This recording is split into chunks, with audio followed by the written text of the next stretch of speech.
સેશનમાં આપણે grammar topic જોતા હતા ચેન્જ ધ વોઇસ. એમાં આજે આગળ જોઈશું. કાલે વિદ્યાર્થી મિત્રો આપણે કયા ટોપિક્સ જોયા હતા? હકાર વાક્યો અને નકાર વાક્યો. ઓકે, હવે આગળ જોઈએ સિમ્પલ પ્રેઝન્ટ ટેન્સમાં જ એટલે કે સાદા વર્તમાન કાળમાં પ્રશ્નાર્થ વાક્યો એટલે કે ઇન્ટરોગેટિવ સેન્ટેન્સીસ. પ્રશ્નાર્થ વાક્યોને એક્ટિવ કે પેસિવ વોઇસમાં કેવી રીતે ચેન્જ કરી શકાય આજે એના વિશે સમજ મેળવીશું. તેમાં સૌથી પહેલા પ્રશ્નાર્થ વાક્યો કેટલા ટાઈપના હોઈ શકે? તેમાં બે પ્રકારના હોઈ શકે. ડુ કે ડઝ થી શરૂ થતા વાક્યો અને બીજા WH કે HOW થી એટલે કે vote, who, wear, wear, how આ બધા WH કે HOW થી ચાલુ થતા ક્વેશ્ચન્સ છે. બરાબર? તો એમાં સૌપ્રથમ ડુ કે ડઝ થી શરૂ થતા પ્રશ્નાર્થ વાક્યોમાં એક્ટિવ વોઇસનું વાક્ય હોય તો એની વાક્ય રચના ડુ કે ડઝ પહેલા, પછી કર્તા, ત્યારબાદ મૂળ ક્રિયાપદ વત્તા કર્મ. કર્મ એટલે જે ક્રિયા થઈ રહી છે તે, અન્ય શબ્દો અને છેલ્લે ક્વેશ્ચન માર્ક એટલે પ્રશ્નાર્થ ચિહ્ન. હવે એને જો પેસિવ વોઇસમાં બદલીએ તો ઇઝ એમ આર. ડુ કે ડઝ ની જગ્યાએ શું થઈ જશે? ઇઝ એમ કે આર. એક વચન હોય તો ઇઝ એમ, બહુવચન હોય તો આર. પછી કર્મ જેને થર્ડ સ્ટેપમાં હતું એ અહીંયા ફર્સ્ટ આવશે કર્મ. જે આપણે કાલે જોયું એ જ પ્રમાણે ક્રિયાપદનું ભૂતકૃદન, ત્યાર પછી બાય, પછી કર્તા એટલે કે હી, શી, ઇટ, આઈ. બરાબર? એ કર્તા કહેવાય. અને પછી અન્ય શબ્દો અને પ્રશ્નાર્થ ચિહ્ન. તો એમાં એક્ઝામ્પલ્સ જોઈ લઈએ જેથી વધારે સમજ મેળવી શકાય. એમાં પહેલું એક્ઝામ્પલ જોઈએ.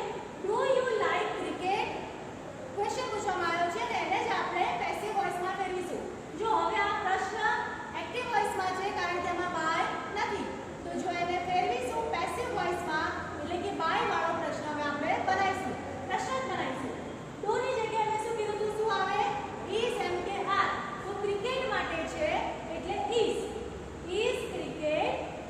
લાઈક નું ભૂતકૃદન લાઈક. બાય યુ કરતા જે હતો એનો એજ.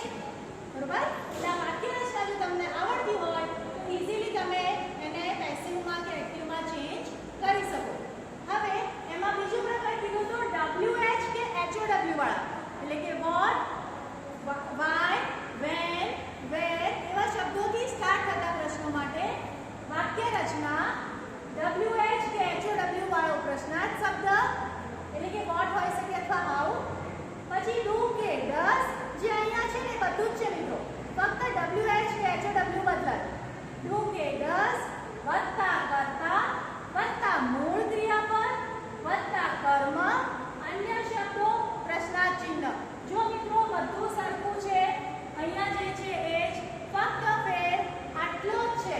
WH વાળો શબ્દ હતો પ્રશ્નાર્થ વાક્યમાં, WH કે HOW જે શબ્દ છે પ્રશ્નાર્થ એ જ ઉમેરાય. બરાબર? તો જો એને પેસિવમાં ફેરવીએ છીએ તો એનું એ જ WH કે HOW વાળો પ્રશ્નાર્થ શબ્દ. ત્યાર પછી ટુ ડઝ ની જગ્યાએ અહીંયા શું કર્યું હતું? Is m R.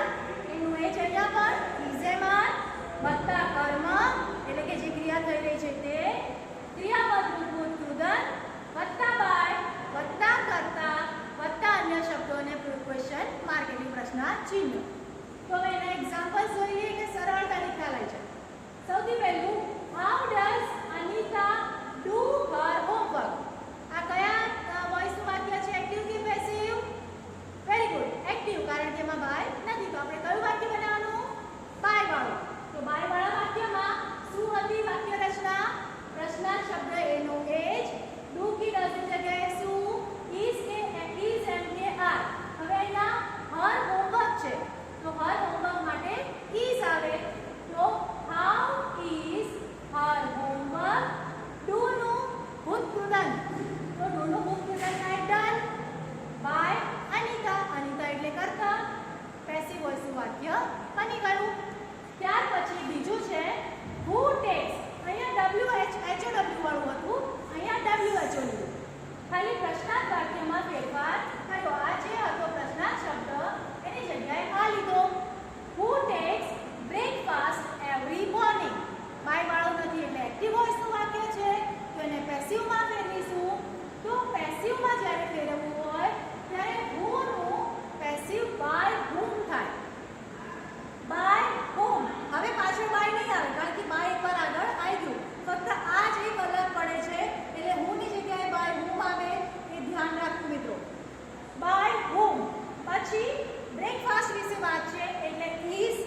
Question mark.